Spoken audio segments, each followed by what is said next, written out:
আসসালামু আলাইকুম লিটন ভাই, আজকের এই আয়োজন সম্পর্কে দুটো কথা বলেন, আপনাদের আয়োজন সম্পর্কে।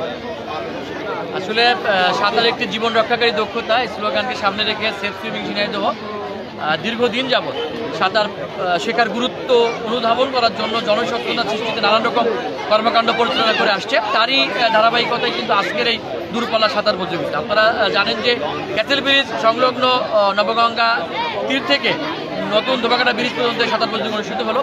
এই সাঁতারকে ঘিরে নদী পাড়ের দুই পাড়ের মানুষ কিন্তু উৎসবমুখর পরিবেশে উৎসুকভাবে এটি উপভোগ করেছে।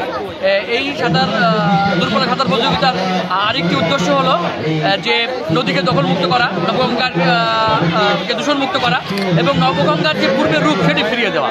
পাশাপাশি সাঁতার যে একটি জীবন রক্ষাকারী দক্ষতা, সাঁতার শেখার নদীমাতৃক দেশে সাঁতার শেখার যে গুরুত্ব সেটি কিন্তু তুলে ধরার জন্য কিন্তু এই দূরপাল্লার সাঁতার প্রতিযোগিতার আয়োজন করা হয়েছে। আজকে বিভিন্ন পার্শ্ববর্তী ক্লাব থেকে, সুইমিং ক্লাব থেকে 20 জন সাঁতারু, জাতীয় পর্যায়ে সাঁতারুরা কিন্তু আজকে এখানে অংশগ্রহণ করছে এবং এই নদী পাড়ে আপনারা দেখছেন যে একটি মিলন মেলায় পরিণত হয়েছে, একটি উৎসবমুখর পরিবেশে আজকের এই আয়োজনটি সম্পন্ন হচ্ছে। আমরা মনে করি, প্রশাসনের দৃষ্টি আকর্ষণ করি যে দ্রুতই এই নদীকে দখলমুক্ত করা হোক, নবগঙ্গাকে পূর্বের রূপে ফিরিয়ে দেওয়া। কত বছর ধরে আপনারা এই আয়োজন করে যাচ্ছেন?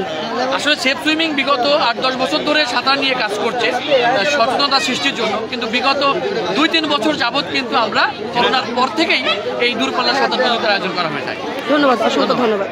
দর্শক, আমরা কথা বলছিলাম আমাদের সম্মানিত লিটন ভাইয়ের সাথে। এখানে দেখতে পাচ্ছেন পুরস্কার দেওয়া হবে, সেটি আছে এখানে।